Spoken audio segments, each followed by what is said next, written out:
right, sounds good.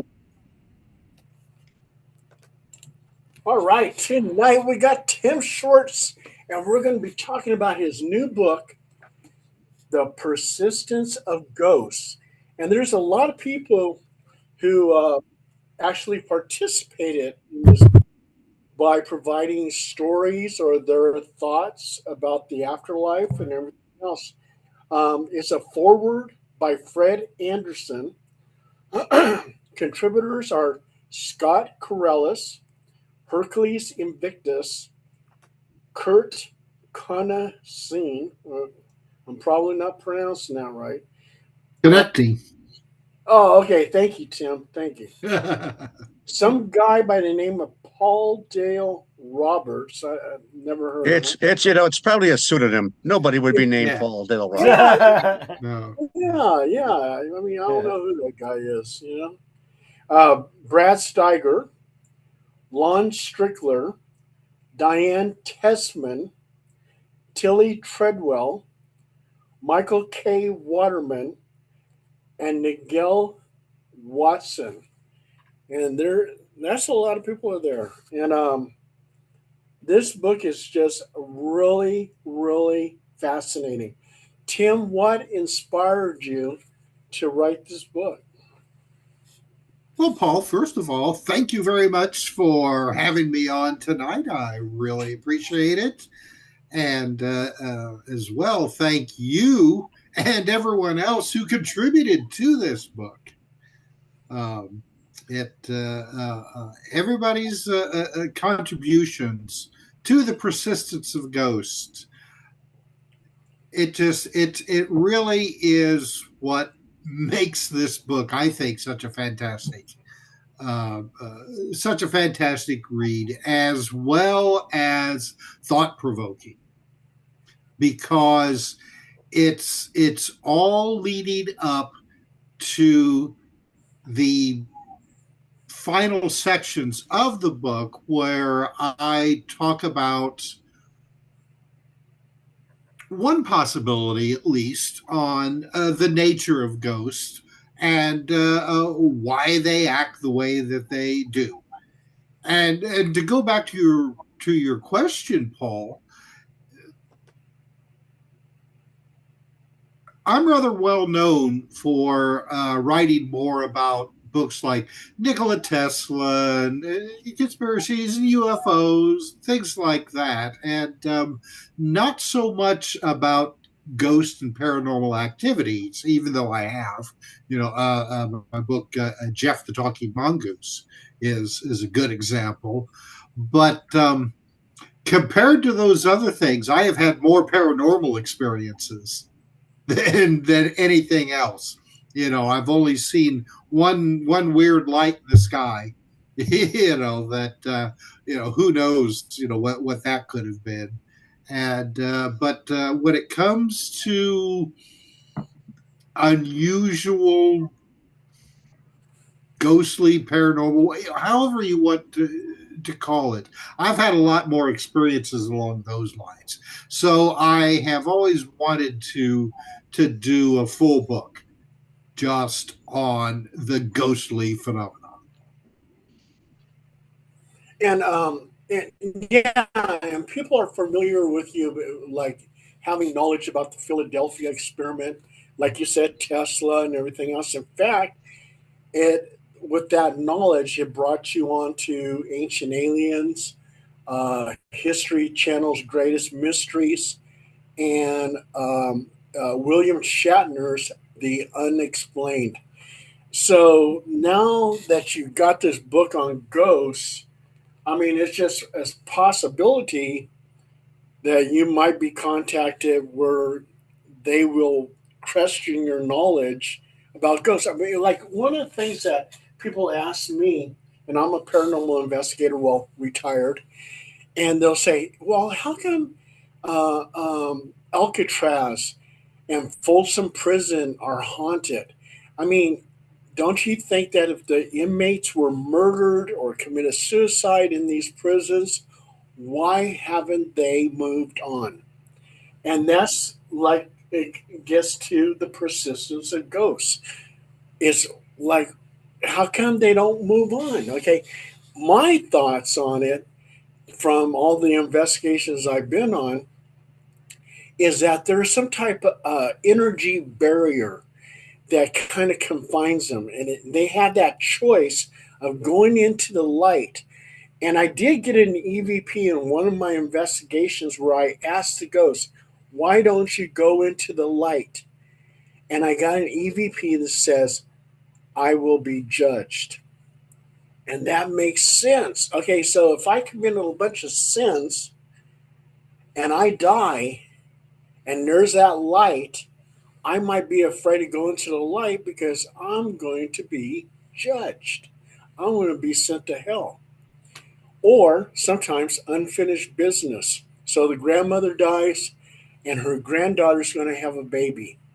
So she wants to stick around, doesn't want to go into the light because she wants to watch over the baby.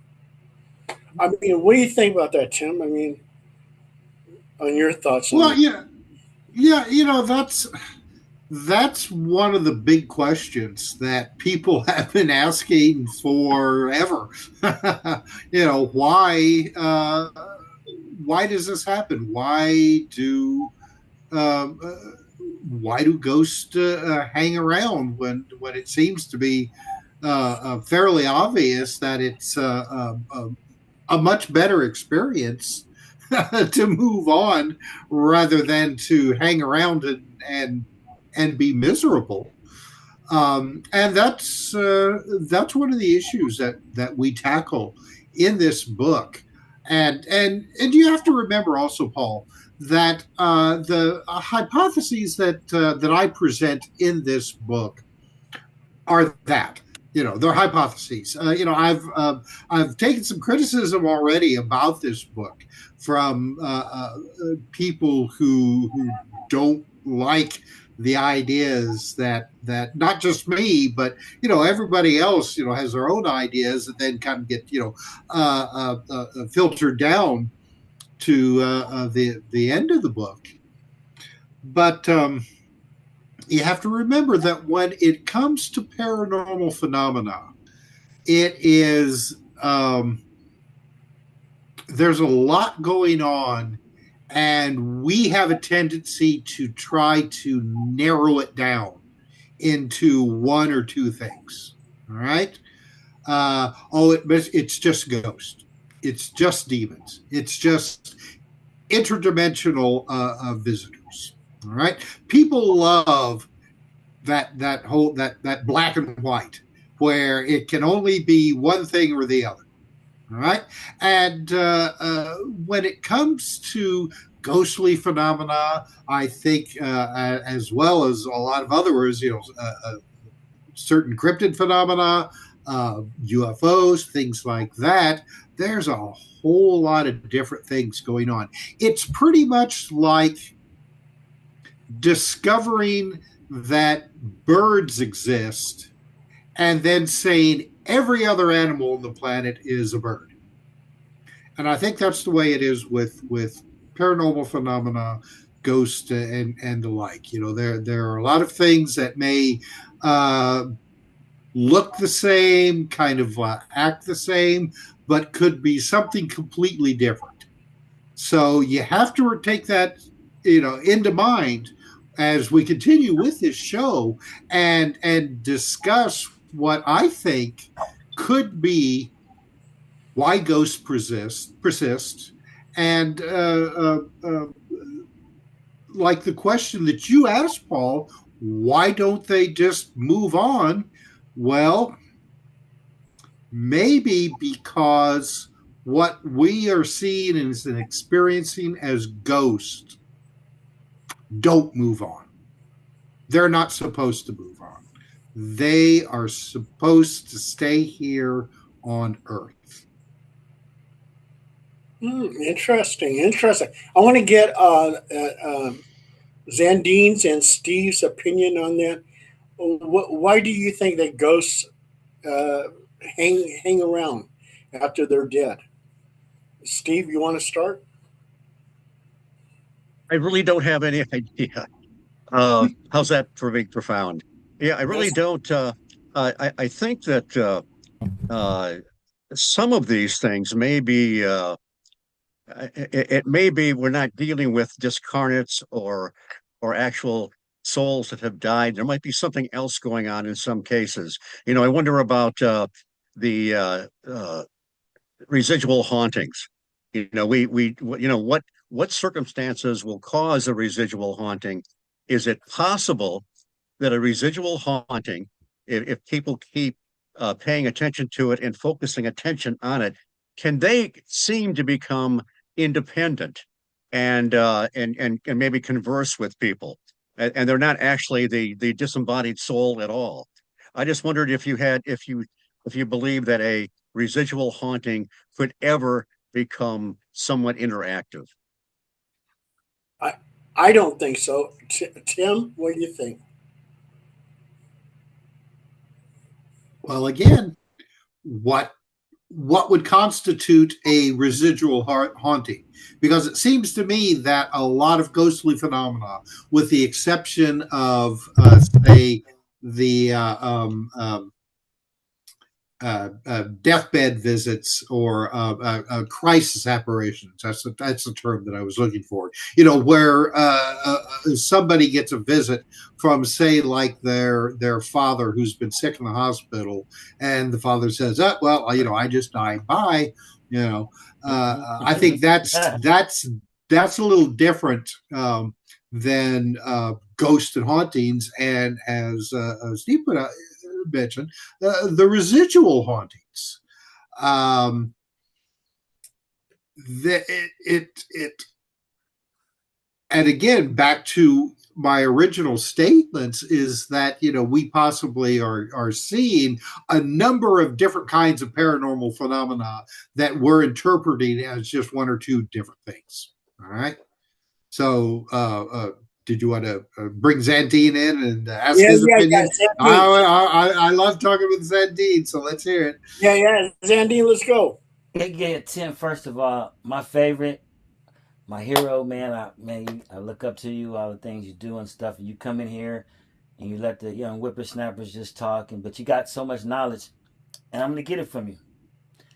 What I say about your book and about this, what we're saying is, I'd say three things, and I don't know if they're legitimate, but I would put it in three things: archons, physics, and magic. And so the reason why I say archons, for people who believe in the Bible, I was raised on the Bible, went to Jesuit high school and a Baptist church and a Catholic grammar school, but I still can't make sense of it all. But archons in the Bible were the disembodied spirits of the Nephilim. So when the giants were killed, God said that, hey, look, you can't go to heaven. Your spirits will roam the earth.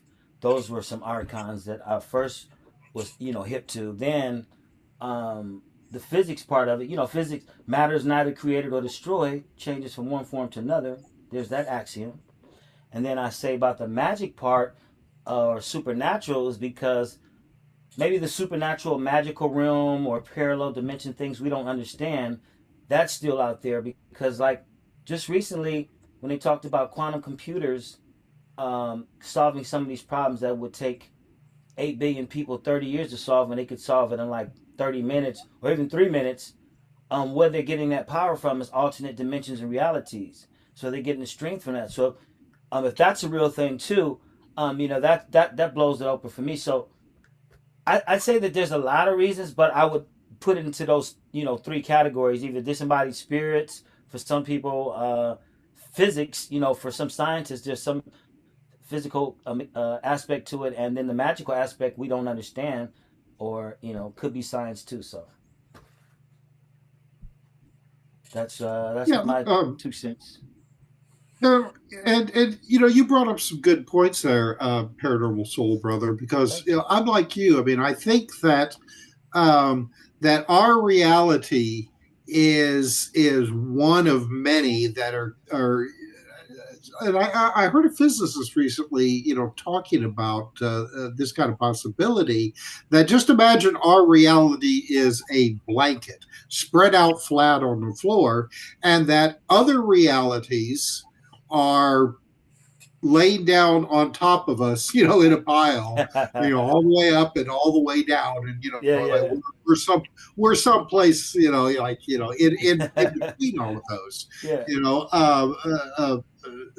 There are certain factors that that tend to make themselves apparent that there's more than just this reality, and then others that are harder to prove.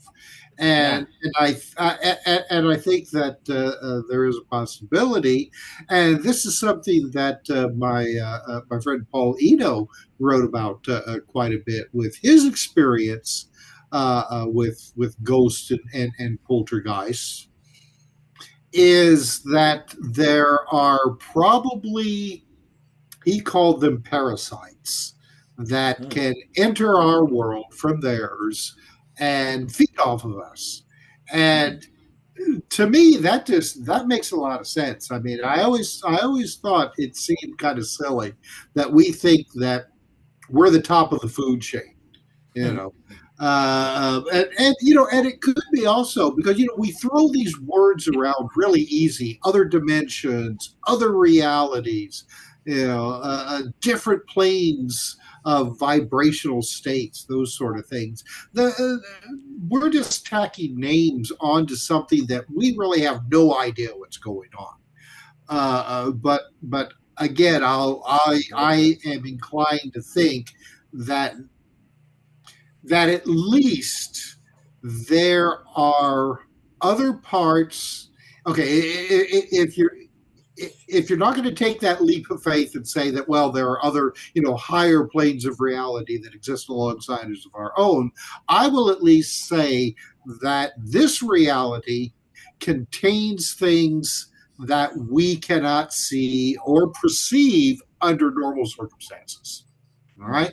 We That's can fair. only see within a certain spectrum of light. We can Right. only hear within a certain range.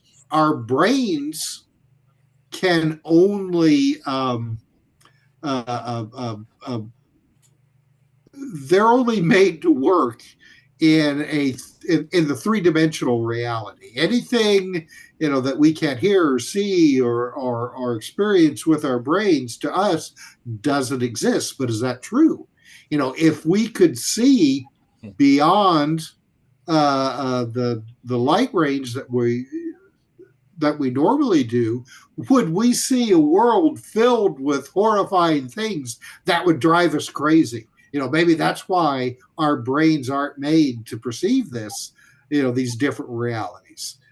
Because it would just it would just make us insane.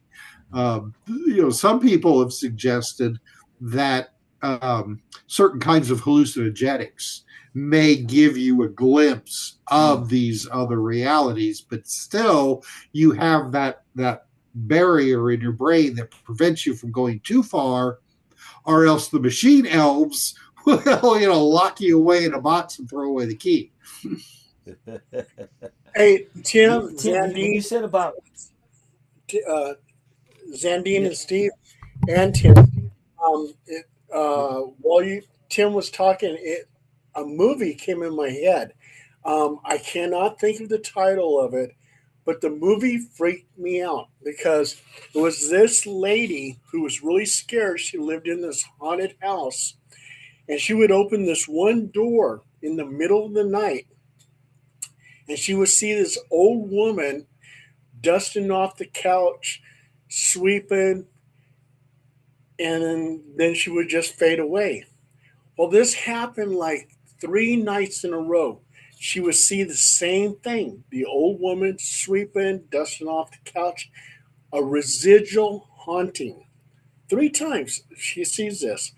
And then on the fourth time, the woman's over there sweeping, she's dusting off the couch. Then all of a sudden, and this what scared me, I got goosebumps on it, is all of a sudden it's no longer residual. She turns and she looks at that woman, and she stares at that woman, and her face started distorting into something evil. And I go, oh my God, they got it. I mean, they know. from residual haunting to intelligent haunting, just like that. And I never had a case like that, but that was like, wow, what if that really happened, Yeah. But what Tim said, about the blankets.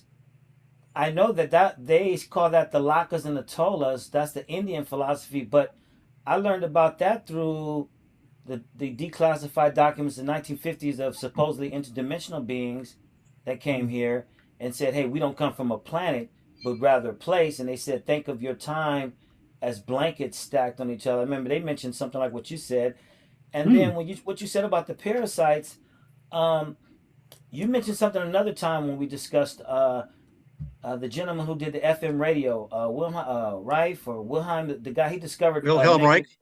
Yeah, the guy who he talked about the negative entities that siphoning energy, much like the parasites that you talked about, and then when you reference the acid, the mushrooms, and people going to alternate realities, I just read an article where they were trying to say some scientists were trying to legitimize DMT realms and realities, saying you actually do go to a place, and I thought that was kind of weird. But I remember in high school they made. I don't know if they made. They don't do it today, but probably you guys may have had to read.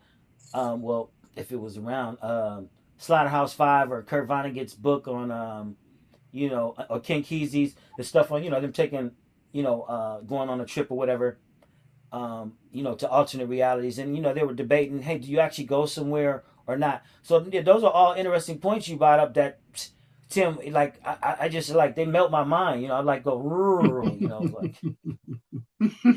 Well, that's what I'm here for. Was it Paul Eno that advanced the parasite theory? I think. Yes.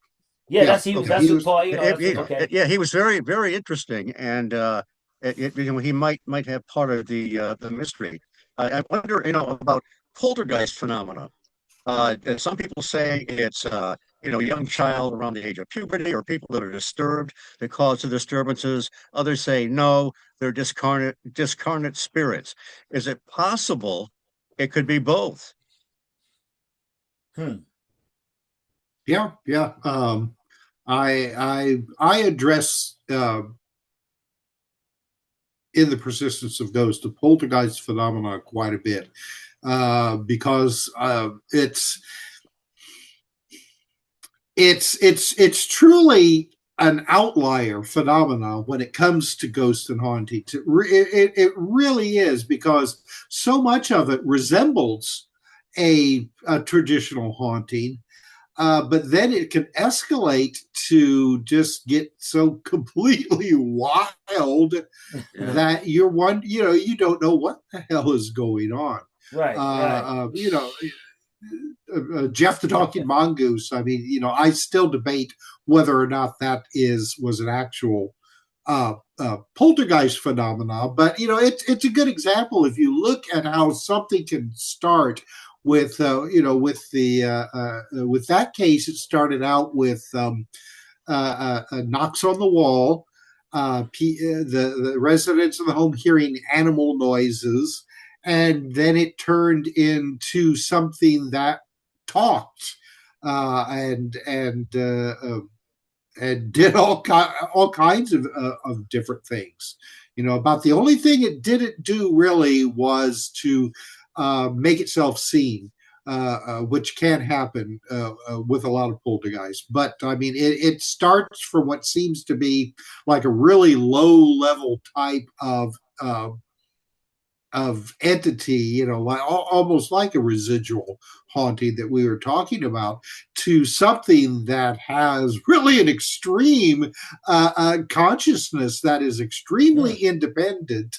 But if you look at a lot of other poltergeist cases that are similar, they all kind of take the same tack. They either escalate to all kinds of different things and then eventually peter out. Sometimes they just will do a little bit, knocks on the wall, move some furniture, and then peter out. And the question is, where is this energy coming from? Where is this intelligence coming from? Right. And that's what keeps people guessing through all these years. because one of the things about paranormal phenomena is that it has a very tricksterish aspect to it. Right. Right. And as soon as you think that you have got it pinned down and it's like, oh, this is what's going on, then it goes in and makes a 90-degree turn and leaves you in the dust and it does something else. That's the UFO phenomenon. Right. The side tracks with entities, Men in Black and stuff like that. It does the same thing, which, leads me and others to think that it's at least certain aspects of it are similar or are a part of paranormal phenomena, whatever that is. Even some Bigfoot reports started out with like bangings on the wall of a house, but there's no Bigfoot there. Yes. Later on, it starts to Right. show up. It starts to leave footprints. People see it. It's sort of translucent. So even that's, while it's not strictly poltergeist phenomena, it sort of parallels it a bit. And the way all these things seem to be connected. Oh yeah, we had a guest. Gosh, I can't remember his name. We had a guest on the Paracast a couple of years ago who wrote a book, and what was the book? It was like maybe Poltergeist of the Woods or something like that. But he basically was saying that a lot of the activity that people are attributing to Bigfoot could actually be a type of poltergeist phenomenon. And if you look at a lot of these cases, like you pointed out, Steve, it's knocks on the trees, howls, things moving around or being taken. And if it does escalate, then it becomes, glowing eyes in the tree. People see orbs flying around, so once again, physical phenomena, paranormal phenomena, or a little from column A and a little from column B. Well, the book. Go ahead. No. Go ahead. I'm sorry. The book Valley of the Skookum by Sally Shepard Wolford. She and her friend, a Native American friend, they were hearing the knocking, and they were looking at the tree that was producing the knocking, but nothing was hitting it. And I thought, boy, is that a bizarre situation. But I do have another kind of side question. Some people that have UFO experiences, and many that saw the Mothman in the Ohio Valley in the 60s, they had an outbreak of poltergeist phenomena for maybe a couple weeks. How the heck do we explain that? You see this creature, apparition or cryptid, you go home and you have a classic poltergeist phenomena acting up for a while. And also, too, it's like Skinwalker Ranch. Not only do you have UFOs, but you have ghosts because of those two ranch areas. There's ghosts and poltergeist activity. They were saying there was poltergeist activity, things getting thrown around and everything else. The guy, he turned around, his post hole digger disappeared. And he thought, well, the kids played a joke on him. So he took him to task, and of course they didn't. 2 weeks later, he found them way up in the tree on the branches. They also heard disembodied voices. One of the investigators was possessed for a time, and they even had that situation of the the shimmer, the predator effect, where they saw that on the ranch. Yeah, and that's seen in conjunction with a lot of Bigfoot activity. Wow. Yeah. That's a good. I mean, well, if a ghost can walk through a through a wall, and an alien can walk through a closed bedroom door, and both communicate telepathically, are we looking at a different phenomenon or different faces, of the same thing? Well, also too, greys are able to walk through walls. Well, that's what I'm saying. I mean, tricksters, and Heineck talked about them being tricksters, and it's like he even said things like, he gets funny with it, like as far as the alien thing, like he said,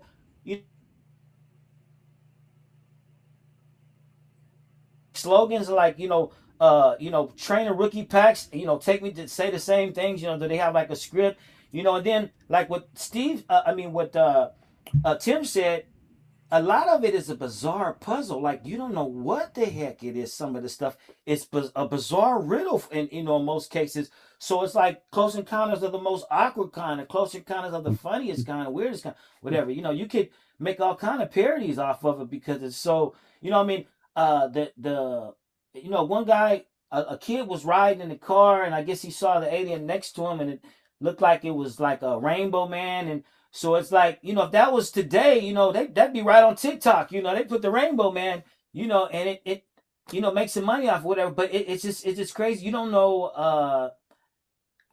I want to ask you this, Tim. With all the social media and people having more cell phones and AI, does that just mean more fakeries, or does it actually mean more fakeries than actual real evidence that, like, if you had a room of 10,000 snakes, but you knew 1,000 of them were good, how do you get to the 1,000? Is it that situation, or are there? Do you think it doesn't make a difference? It's still never, if it was here, it was here. It's not going to be captured one way or the other. I mean, do you think we're capturing real stuff and we're missing it because of all the technology, and fakeries? Well, there has always been hoaxes and fakery, Okay. with this stuff, and not only everything. I mean, one of my favorite books is like the big book of hoaxes, which, I mean, no matter what your interest or discipline, there's going to be hoaxers around it. Are you interested in old trains? Well, there's probably been hoaxes about old trains. So, UFOs and paranormal phenomena, it's no different being targeted by hoaxers than anything else. It's that seems to be part of the human condition, and maybe part of that whole trickster phenomena that maybe extends all the way across the board, not Across just the with spectrum. yeah, But across what the you said, spectrum. not to chime in with you, the point you said about where it comes from, who is it, what is it, that actually puts more of a chilling, scary effect in me more than the trickster thing. The point you brought up of, like, if you really stop to think, like, where does it come from, who is it, what's the for, that's more like, that's the poltergeist. That aspect of where you're coming from is a little more scary to me, actually. Mm-hmm. Yeah, Well, the well, trickster aspect. Go ahead, gentlemen. no, Hey, Steve, I want to hear what Okay. you want to say. Okay. we have 5 minutes. Okay. Then we're going to take that 10-minute break, All and right. then we'll get a second link so we can finish up this interview. But while we have 5 minutes, Tim, can you tell everybody where they can purchase this book? Sure. Right now, the best place would be to go to Amazon.com. Right now, I have The Persistence of Ghosts at a special price that is only available on Amazon, and it's available both as a print book and an ebook, and you can also get it as an audio book as Wow. well. Wow. Yeah. Okay. Wow. Who reads the audio? Do you know? I don't know. Okay. We thought I, we'd hear your golden tones on the audio. no. It's unfortunately it's AI. I would much prefer to have a human reader. I've got some good friends, who are Yeah. very good speakers and would be perfect for these books. Yeah. But unfortunately, right now, Amazon doesn't have Oh, that. really? Okay. Available. I mean, I suppose if I had a big publisher, that had a lot of money to throw at things, we could do Take that. it to the But studio. Yeah. right, yeah, well, but I'm an independent author and just interested in getting this information out there. So yeah, Amazon.com is probably the best place currently to find this book. And we have a couple more minutes. I've had some cases where the occupant says, "Paul, I have a poltergeist in my house. Things are getting moved around and everything else." Well, I had one situation where they really thought, and they just throw out that word poltergeist, Okay, and they don't really know what's haunting the house. You know, it could be Yeah. it could be a raccoon. But anyway, so we did an investigation and everything, Raccoon. and we get an EVP where I'm asking the entity, "What's your name?" And he says, "Daniel." So I went back to the lady and I said, "Do you know a Daniel?" And boy, she just started crying. I go, "What's going on?" She goes, "Oh my God." She goes, "That was my uncle. He was staying with me temporarily. That happened something like 8 years ago. He had a massive heart attack." I go, "Oh my God." I said, "You don't have a poltergeist. You have Daniel. You have Daniel haunting your house." So, but then I've had were other cases Daniel with Geist. poltergeist where it was like a 12-year-old girl living there or a 13-year-old boy living there. So are they projecting that energy, making those things happen, cabinets opening? You know. But yeah, that the word poltergeist gets thrown around a lot.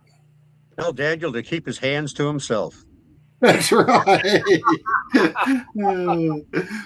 Well, Paul, I will say, and we can bring this up in the next segment of the show, that if it was Daniel, it was only a fragment of Daniel, and I'll leave it at that. Okay, Oh, that's okay. interesting. And talk I, about books. We got a book right here, which comes from our family over here. So ah, yeah, yeah.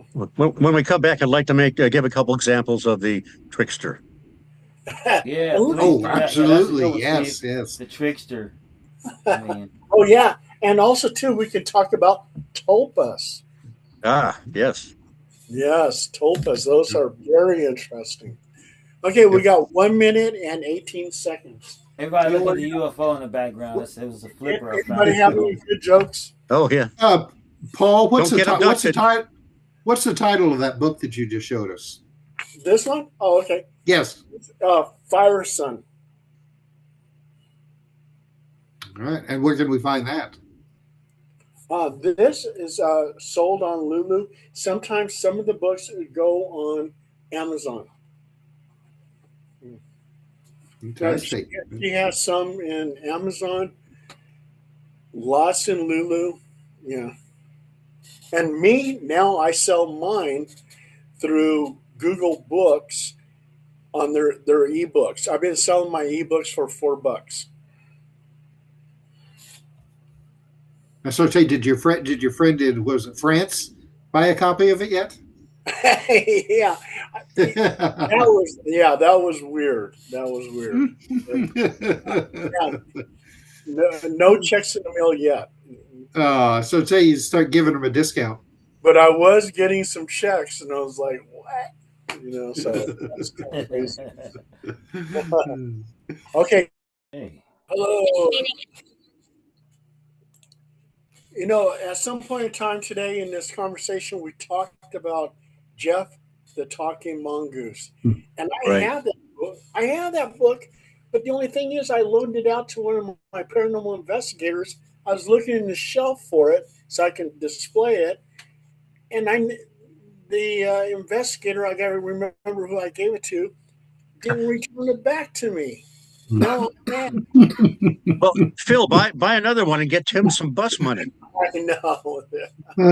Oh well, unfortunately, that I may get a little bit from it, with since Tim Beckley passed away, and now his old company, Global Communications, is being run by his niece, which I'm really happy to see that because it's all of his stuff really needs to continue to be put out there, and I'm Absolutely. glad that the younger guard is taking over and continuing his legacy. That's Yeah, great. yeah. She's continuing with the legacy. It just keeps on going. That's fantastic. Yep. Yeah. Where were we now? I think Zandine was the last one talking. no, I Zandine. was. No, Tim was actually expounding upon. He was we would get more into the paranormal side, because I think we started getting more into the UFO, because um, he was talking. I was telling him about the scary aspect of when he mentioned that, hey, where does this actually come from? I mean, when you hear people talking, or like these stories that you're relaying, Paul, the disembodied voices, and like Steve said, the disembodied spirits, like where's that power coming from?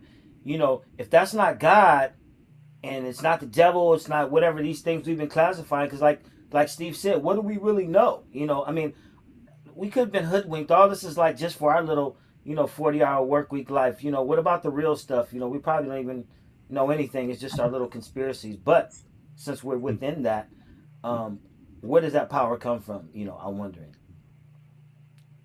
And you notice that on the EVPs, they only say a few words. They never carry on a long conversation. Like I'll never get an EVP where it's Zandine Right. who just won't stop talking. It was like, what? Zandine, stop talking. Well, you know what? When Zandine goes into the great beyond, it just gets some EVPs, and I'll bet you'll get like a whole paragraph. Well, my theory is that they cannot project enough energy to carry on a paragraph conversation. It has to be just a few words. Yeah. Sometimes it's not terribly, I don't know, intelligent or what. They'll sometimes there'll just be like a brief remark about. I remember one on Art Bell. They in a mausoleum. I don't know where they were, Yeah. but the voice was a woman, and they mentioned something, and the woman said it was something about it was like some kind of hand cream or something like that. And it makes my skin softer, or it was just something crazy like that. And I mean, it was just completely unrelated to any kind of back and forth conversation. Hey, you guys, you never believe this, but I had an EVP from Michael Jackson. Okay, now check this out. Check this out. Succubus. They sent me down to Los Angeles. I did a documentary called Spirit of Michael Jackson by Sky TV. Sky TV is out of England. Right. So they had me and another investigator on stage, and what they were filming this. And I said, Michael, are you here? And I played it back, cameras rolling, and he goes, Michael. And everybody freaked out. Everybody freaked out. And guess how they channeled him? Okay, we were at the auditorium where he did the commercial, the Pepsi commercial, and his hair set on fire. Mm. And they collected his hair on stage. It was in the envelope. They sold that hair for $15,000 on eBay after they did the documentary. Yeah. Hey, wow. Hey, Paul, are you sure he didn't say just beat it? No. He might have said that, but I tell you what, that $15,000 is going. Somebody else, another rich person, is going to bid like $100,000, and then not have to pay taxes on it. So it'll keep going, and everybody will use that as a good thing to not to pay taxes on. So hey, Mike, more power to Michael Jackson.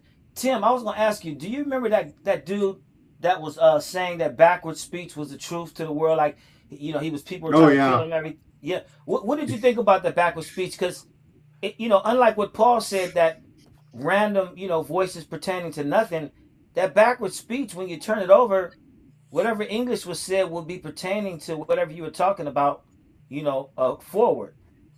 Supposedly, yeah. Have you tried it? No. Well, and I know one time we interviewed somebody who was attempting to start a business, like a lie detecting business, because okay. The theory is that if you ask somebody a question, record their comments, and then play it backwards, they'll admit in the backwards speech whether or not they're lying or telling the truth. I mean, it's kind of like reading tarot cards. You can interpret it, the results that you get in all kinds of different ways. Now, sometimes funny. Yeah, sometimes a word seems to come out very clear. There was a guy I can't remember his name, used to do a lot of the reverse speech stuff. And he would do it especially with politicians. And Yeah, every Black once in a Girls Are Fun Girl while, to Kiss. every once in a while, I think there may be some legitimacy to it. And Yeah, well, because when they if there did is, Clinton, right now, Steve, because when they did Clinton, right, and they asked him something about Monica Lewinsky, and when they played it backwards, it was that girl's a fun girl to kiss, whatever. But like Tim said, it sounds, it's still questionable. I mean, who knows if it's real? I feel you, Tim. I feel you. I see what you're saying. Well, can I, my wife one time she was putting together a commercial for the television station we both worked at, and they had like a popular DJ from town that they Yeah. knew, who was doing the voiceover for it. And when they were in the process of editing it and was running it back and forth, they noticed that there was one section played backwards where the DJ came out, "I've got a gun." And I listened to it, and that's exactly how it said. It's like, Yeah. "I've got a gun," like that. Yeah. And we laughed about it, and played it for him and stuff. And we never asked him though if he did have a gun. Yeah, that's what I was going to say. I guess we should have. We knew him and we're friends with him, but that you backing, man? Are you backing? Yeah, apparently exactly. he never pistol whipped anybody, so that's good. You knew him though, huh? He said he never pistol. Oh yeah. Can I say something about the trickster idea? I'm actually going to be speaking at the Mothman Festival again this year in September. Cool. Oh, right And I'm on. going to be talking about the Mothman prophecies, but very few people talk about the prophecy side. And the prophecy side deals with what John Keel labeled the silent contactees.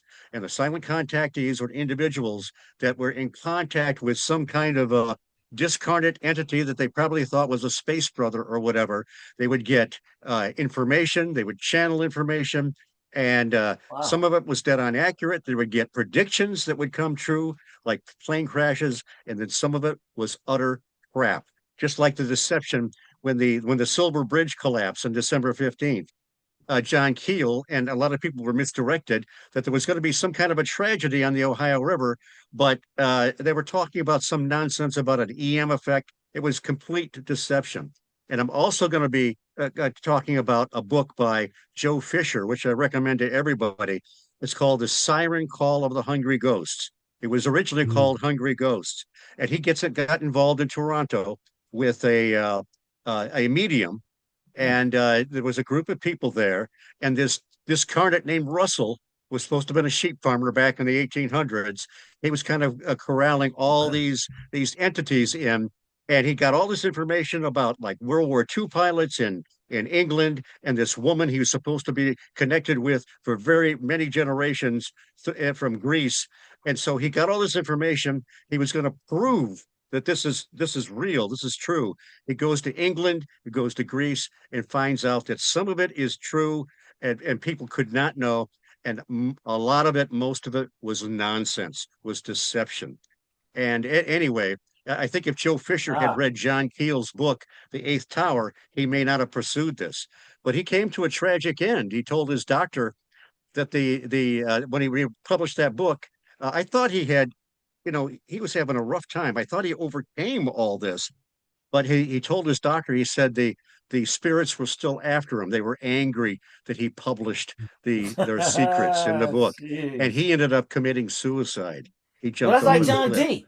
You sound like you probably know about John D, the Black Magician 007's story too. How the Queen's magician, how he chased the Enochian magic, how he had the spirit entity that had him do everything, had him let somebody sleep with his wife, and told him all these things to do, and was going to give him, this eternal, prize in life. Had him go all over Europe and come back, only to give him, a bunch of gibberish, like you said. It's almost the same story, because the Queen he was the first 007, the original 007, John the Black Magician. You know about him, Tim, right? I'm sure you know. Oh yeah. Oh sure. I mean, it sounds like that same story, though, right?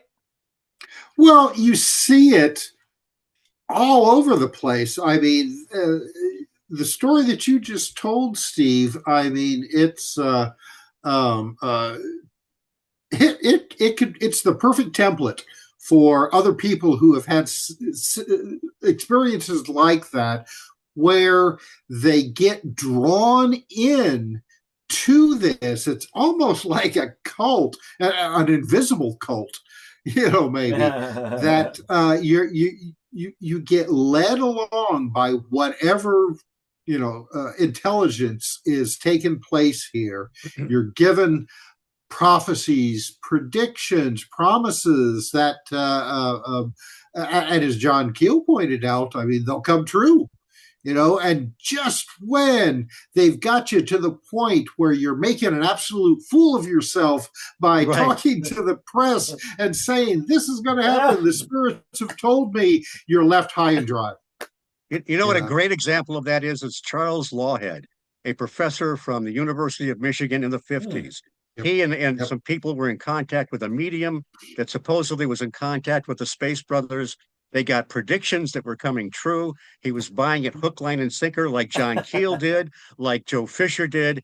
And then the big one, December 20-something, the world's going to end, but the Space Brothers are going to come down. If we all come down to the hill, they'll take us up and take us away. And he goes public with it. Well, he lost that bet, but he also lost his tenure at the university. So, but he was led along by some kind of intelligence, discarnate entity, trickster, whatever. Paul, you brought up the tulpa. I wonder if it's possible that a tulpa can be created unconsciously. The Slender Man idea. Some people think that that internet hoax actually created some kind of a tulpa. I wonder, is it possible that some ghost, that some apparitions, some entities we call ghosts are really just thought forms? Oh yeah, absolutely. There's been a lot of, like I've been on something like anywhere from 2,500 investigations to 3,000, because I was trying to go through all my archives to figure out how many investigations I went to. And some of them had to deal with tulpas. It had nothing to do with ghosts. It was something that they were projecting from their mind. And you were talking also too about hungry ghosts. When I went to Hong Kong and Taiwan and Thailand, as you can see here, that's all they ever talked about. The Thai people were talking about hungry ghosts. Yeah. And, wow. I mean, it's just all over Asia. And I think even Tim mentions it in this book about hungry ghosts. Yes, and he does mention it, right? Yes. And tulpas is so fascinating because one story just really hits me, and that's the story about the author Walter B. Gibson, who wrote The Shadow. Yes. And he really loved this character. He constantly thought about it, and then projected it out there. And he didn't realize it, but here he is staying at his house, and his friends and family come over, and they see this mysterious guy with this black fedora hat. He's got a red scarf. He's got a long nose. He's wearing all black. Who in the hell is this guy? They're asking Walter, who's that creepy guy that's hanging around the house? And he goes, oh my God, you're describing my character that I created. The Shadow. And that shadow became his tulpa. And that's just an incredible story in itself. Well, when Walter Gibson first started writing the Shadow novels in the early 30s, he would write 2 novels a month. It was published twice monthly. Man, how do you grind out and I've read some of the original ones, and they're pretty well written. They are. Yeah, that's incredible. Paul, you can do 2 books a month. I know you could, Paul. my books are only 50 pages. So, but you look at Tim's books. I mean, I think there's like 300 pages. How many pages? Well, yeah, of course. I mean, we with such great writers, and I'm serious. I made this as yourself and Hercules and Scott Corrales and Diane Tessman. I mean, you send me this stuff, and I'm just like, oh my God, I have to put this in, because well, first of all, all the chapters in this book contribute to the core idea that I'm trying to put out there with this book, based on not only your reflections, Paul and all the other writers, but all the research that I have done over the years and my own experiences, leading to some possible hypothesis of what's going on. But I mean, it's just, you're not going to be able to shove all that in a 121 page book. There's it's very much a path of knowledge in this book, leading to the ideas that we're trying to put out there, and the major point is the possibility that we have more than one soul. All right. And I'm using the word soul because that's the word everybody is familiar with. But there's more of, it's not just you inside of there. There are a lot of yous inside of there. And you have your core personality, your core consciousness. That is the part of you that everybody talks about, the mediums and things like that. That's the part of you that ascends, that goes to wherever after you die. The afterlife, the great beyond, heaven, hell, wherever. But there's other parts of you that are earth-based. All right. These are the parts that help you navigate our reality, the three-dimensional world. A lot of cultures call them the earth souls or the earth spirits. Those are the things that remain behind because they're supposed to remain behind. I don't know, what happens.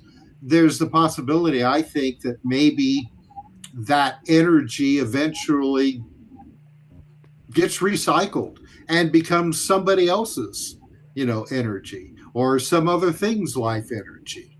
I'm just saying that for a while, at least, sometimes a long time, that those parts of your personality, especially those parts that deal with physical pleasures, anger, your what do scientists call it? Like the parts of your reptilian brain.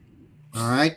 Though, and if you look at a lot of ghosts and hauntings, that's exactly what it seems like that you are dealing with a very almost childlike mentality. But not only that, it's just fragments of memory of what you once were. It's almost like a dream, like one of your dreams got away and then slowly dissipates. But there are times, and the other thing is that these, and again, you use the word soul. I use the word soul, and that that has all kinds of different connotations. But these fragments of you are also very, if you were the type of person who was very, like OCD and got angry with changes in your house while you were alive, well, that fragment of your consciousness remains a lot of times in, say, like your house. And then the next people who move in and make changes, that seems to give energy to Yeah. what's left of this consciousness. And, I mean, how many stories have you heard of people who were, like repainting a house or, taking Yep. out the old fireplace and stuff.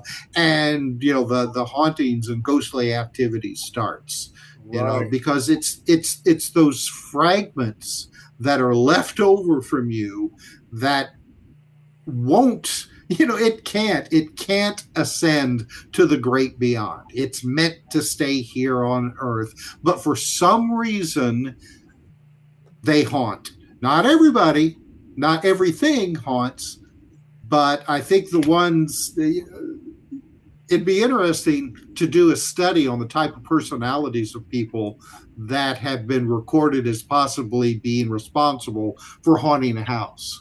And I wonder how many of those people were like that.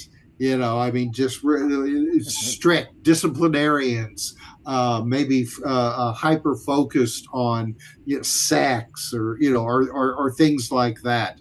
Those are the things that seem to activate ghost and hauntings. So that's kind of like in a nutshell is the hypothesis that I'm putting out there, and it's based on a lot of different cultures around the planet throughout the ages that believe that we had dual souls. The whole idea of just one soul is a very recent development in our spiritual evolution. The monotheistic religions, I think, probably are responsible, for this idea that you only have one soul and it has to be saved. But yeah, I mean, Polynesian cultures have some very interesting ideas on the duality of souls and why some of them haunt. We had some neighbors in Michigan that were doing some renovation in their house, and they put up a blanket along to separate rooms because they were doing some sanding. They didn't want the dust all over the place. Well, they left, and when they came back, something had ripped the blanket down. It didn't fall down. It was ripped down. They were having a lot of kind of strange things going on since they were changing the character of the house. And Yeah. it's really funny because on one of my investigations, there was a lot of paranormal activity happening in the house, pictures being thrown on the ground. The chandelier fell and broke in thousands of pieces. And the lady didn't know why her house was being haunted. She said it's possible that my sister used to live here, but she died not in this house, but somewhere else. Well, her sister had a diary and she had given it to one of her cousins. And the I the thing I thought of, I said, get that diary back. Um, I said, I think she's upset because you gave away her diary. And as soon as that diary was returned, everything went calm and it was peaceful again. So yeah, things like renovation of the house and stuff like that, changing things around, pisses some of these ghosts off. They don't want those changes. What about attachment? Sometimes people will bring a book or a chest in to the house, and then there's a haunting. My then wife, and I were in a an old antique shop, and she was in a particular area where these books were. She sensed something kind of very negative, physic, from some particular area where these books were. So it does seem that sometimes people will bring an object in that a that something is attached. Now, is that a conscious haunting, or is that residual or what is that? Oh my God. It's so funny. One of the stories that I talk about is something I read, I think out of Brad Steiger's book from a long time ago. But it was a situation where this woman went to an antique shop. She bought a grandfather's clock, brought it into her house. Her house became haunted. Things started moving around. Her car keys would disappear, all kinds of stuff. And she consulted her priest. Her priest said, okay, what is some of the things that you did recently? you think that caused this haunting? And she said, well, I bought this grandfather's clock. He says, send it back, get your money back, send it back to the antique store. She sends it back. Boom, she goes back to her house. No more grandfather's clock. The haunting stopped. Mm. So yeah, I mean Yeah, that. and that we had a friend that they it was a story about a some kind of player piano or whatever, and he was kind of sensitive, and there was something, something negative happened in the house when they brought this thing in. And one time he kind of got a flash of somebody actually playing at the piano, and it turned out that the minister or whatever that owned this was a very, very negative and nasty guy. Anyway, they got rid of the piano, and it's like he maybe his negativity was imprinted on this physical object. I don't know, but once they got rid of it and destroyed it, everything got quiet again. oh yeah. And there's a thing too. We were talking about. I think we were kind of brushing up on reincarnation. One of my theories is that ages from 1 to 8, children are psychic. They have these psychic abilities, and usually at the age of 8, past that time, they lose those abilities. Well, uh, with reincarnation, I think what happens is since they do have the psychic abilities, they got their little psychic antennas, and the energy of a deceased person is in the atmosphere, and they download that information. And so all of a sudden, now this child is a little bit older, 12 years old, and says, hey, you know what? I used to be John Smith. I was a blacksmith in 1876. And I know about this and this and this, and my family lived in Tombstone, Arizona. Well, they weren't actually John Smith. They just downloaded the information of John Smith.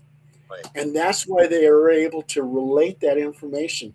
So it's not a real reincarnation. They're just downloading energy. Just as a quick aside, a great book on reincarnation was by Scott Rogo called The Search for Mhm. Yesterday. Fascinating stuff. He covered all aspects of it. And unfortunately, I think it has gone to third-party pirates. So it might be very hard to afford one. But I think it's one of the best books written on reincarnation. Oh my God. And some like Tim, you're talking about all the different souls and everything. Um, is it in Egypt that they believe in 3 souls, or is that someplace Yep. else? No, yeah, Yeah. no. Ancient Egypt, Chinese, um, Mesopotamian. I mean, you can find all kinds of different cultures, throughout history that believed, um, and it all kind of boils down to, like, the same ideas that you have, the one, your true soul, your true self, that is a like emanation from the universal consciousness, however you want to describe it. And that is, your body is basically a radio receiver of that, but you need to have a little bit more than that to navigate this reality of the three-dimensional world. And that's where these other aspects of consciousness come into play, and they are strictly earth rooted. All right. And and then once the body passes on, and the your core consciousness removes itself, the others are fragmented and kind of set free. um, and we were talking about furniture and items that appear to be haunted. And once again, I just bet you that cases like this, if you were able to trace where these things came from, well, like the piano, Steve, that you were talking about, that the original owner of it was very jealous and protective of it, and other personality traits. So that's the kind of things that a fragmented mind would tend to stick with. And the same goes with the physical body. Look at all the traditions throughout time. I mean, we still have them today, that you have to be buried properly or your body taken care of properly Right. through ritual, or else your spirit won't rest. All right. And that is exactly the type of thing that a fragmented mind would seize on and obsess over. My body hasn't been taken care of properly. I'm going to haunt. Whatever pissed me off, I'm going to do things until somebody rectifies it. And it's the same thing. You were talking about EVPs and how you're only getting snatches of words, sometimes bizarre words as well. I think that is, you are actually picking up the fragmented thoughts of a former person. It's not the full former person. It's just bits and pieces of them. I know that sounds like a horrible thing. Some people I've talked to about this, they're just like, "Oh my God, that's horrible." I said,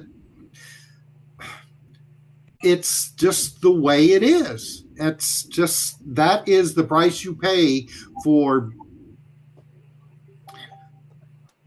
being a conscious entity from another realm of reality, trying to experience the three-dimensional world." That's the best way that I can put it. You have to have parts that will work in this world and nowhere else. So then when the rest of you leaves, your toys are kind of scattered about. That's interesting. Well, gentlemen, we have about 5 minutes left, so I'm going to talk about what's happening in July. July, um, the Ghost Wankers podcast is changing its format. Um, Instead of having guests that come on to the show and everything else, we're going to have a panel discussion. So, like everybody here, and Tim says that he wants to be involved too. So, we'll be talking about everything. We'll talk about news items that are happening, things that are trending, movies, books, comic books. I mean, you name it, sci-fi, fantasy, you name it, we'll talk about it. So that's happening in July. And Tim, you said you want to join us? Well, occasionally, Okay, okay, okay. yeah. I mean, I Well, definitely want to. I just won't be able to do it, like every well, time. yeah. And, Well, and, it pays the same. and Tim, just it pays the same. Tim, just remember the show's every Tuesday. So anytime you feel like coming on the panel, just hit me up. Say, hey, Paul, it's Tuesday. Yeah, put me on. I go, oh, okay, and I'll do Of it. course, Yeah, Okay. put of him course. on. And Timber, let me man. see. Oh, tell us again where to purchase that book. Sure. Well, you can find the Persistence of Ghost in probably every uh, every available form except just beam directly into your mind on Amazon.com. Just type in my name, Tim R. Swartz, and that book and all my others will come tumbling out for your reading pleasure. I do want to put in a really quick pitch here, Paul. Next week, June 27th, I am going to be one of many speakers in Paintsville, Kentucky for the Paintsville Paranormal Conference. So it's Nice. anybody who's going to be in the area or is interested, be myself and a bunch of other people. Oh, cool. And I'll be talking about the persistence of ghosts. So that'll be in Paintsville, Kentucky, the Paintsville Paracon. And the I persistence of got a, ghosts. I got a tough question for Tim. What is your next book? Yeah, let me get through stumping for this one What's first. the Paul. scariest story? I bet you anything, and I'm not a psychic, but I bet you anything that Tim at some point in time is going to write about AI. Well, you Oh, might be right possibly. about that. AI Yeah, could be very possibly. paranormal. You're talking about robots. Tim, You're Tim, talking about I AI got one for you. gods. What's that? Paul, I got one for him before we get off of. What's one of Okay. the scariest stories for you that somebody told you in making the book? One of the stories that scared you, Tim. Oh my gosh, I don't think that we would have One. time. Oh my gosh. That's a that's a hard Loaded question, one, huh? Zanti. Yeah, it really is. Okay, Well, okay, Because no, yeah, I'll tell okay. you a scary story, and it's one I actually sent over to Tim, and Tim published it. Some, Let's do it. yeah. Some of my demon cases, and one of my demon cases, and I swear on a stack of Bibles, I walk into the house, and this lady tells me that her roommate is possessed. This guy, yeah, and that's a then good one. I go into this one room. He has taken his feces and thrown it against the wall. And he believed by doing that, he can open up a portal. You know what, Zandine? You didn't know me then, but I got the hell out of there. I told my investigators, get the out of here. Yeah. Get Well, that whole idea stinks. Ah! yeah, yeah. And then the lady goes, yells at me. She goes, "Are you going to do a cleansing?" No, you need to do the cleansing. You Go. need your Yeah, damn self. Hey, but Yeah. but Mr. Paul, Clean, that's just funny as hell. Hey, Paul, but hey, have you ever seen a can of beer as big as the one at that guy that was on crystal meth this side of the demons at that one house? Because I've never seen a Foster's can that big since then. I mean, this was like an elephant can. I don't know where you got that from. Oh yeah. I never seen anything like that.